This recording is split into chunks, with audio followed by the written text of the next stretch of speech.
Assalamualaikum warahmatullahi wabarakatuh. Perkenalkan, nama saya Mila Septiani Mulyani dari kelas Akuntansi Reguler A 2020.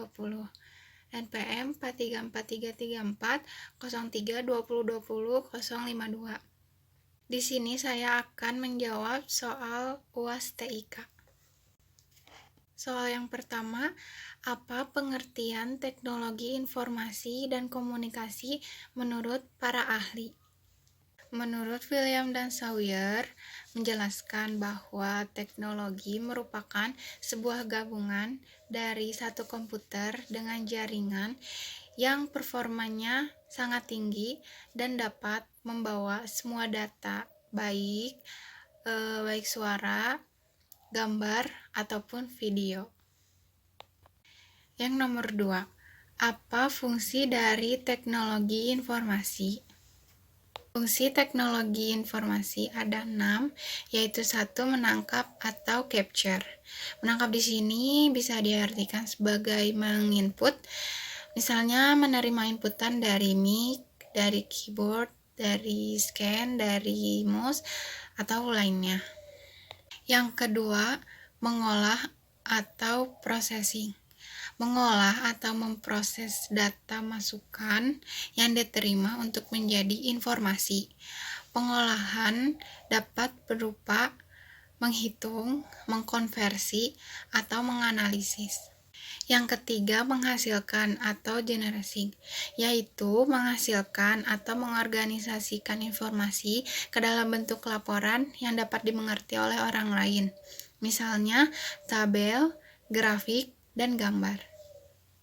Keempat, menyimpan atau storage, yaitu menyimpan atau merekam data dan informasi ke dalam suatu media untuk keperluan lainnya.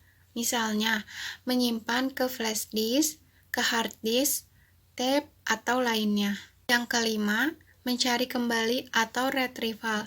Kita bisa menelusuri kembali atau mendapatkan data dan informasi yang sudah tersimpan lama. Misalnya, kita bisa mencari data penjualan 2 tahun ke belakang. Dan yang terakhir, keenam, yaitu mentransmisi atau transmission, yaitu bisa mengirim data dan informasi dari satu lokasi ke lokasi lainnya dengan menggunakan jaringan. Misalnya, mengirim data penjualan dari user A di daerah A ke user B di daerah B. Selanjutnya, nomor 3, apa tujuan dari teknologi informasi? Tujuan dari teknologi informasi adalah 1. Solusi dari semua masalah. 2. Membuka kreativitas secara luas. 3. Meningkatkan efektivitas dalam melakukan pekerjaan. 4. Meningkatkan efisiensi dalam aktivitas sehingga menjadi cepat. Dengan adanya teknologi informasi, membuat pekerjaan manusia menjadi lebih mudah dan lebih efisien. Yang keempat, apa manfaat dari teknologi informasi berdasarkan kebutuhannya? Penerapan teknologi informasi dalam dunia bisnis. Teknologi informasi dimanfaatkan untuk perdagangan secara elektronik atau yang biasa kita kenal e-commerce. E-commerce adalah perdagangan yang menggunakan jaringan internet. Penerapan teknologi informasi dalam dunia perbankan. Diterapkannya transaksi melalui jaringan yang biasa dikenal sebagai internet banking. Beberapa transaksi yang bisa dilakukan dalam internet banking yaitu mentransfer uang, informasi saldo,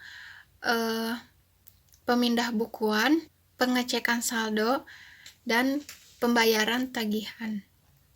Penerapan teknologi informasi dalam pendidikan.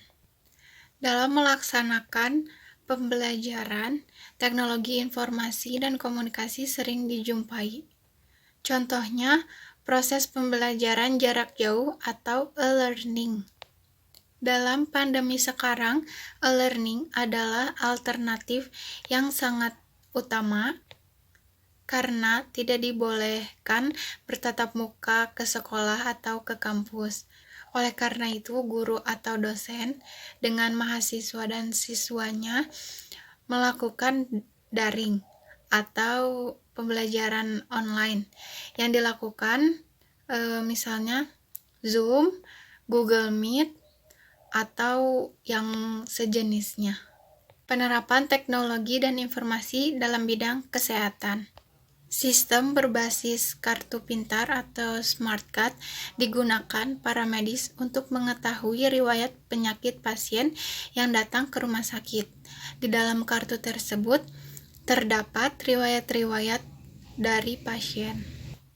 Lalu digunakannya robot untuk membantu dalam proses pembedahan serta penggunaan komputer hasil pencitraan 3 dimensi untuk melihat letak tumor dalam pasien yang mengalami tumor otak.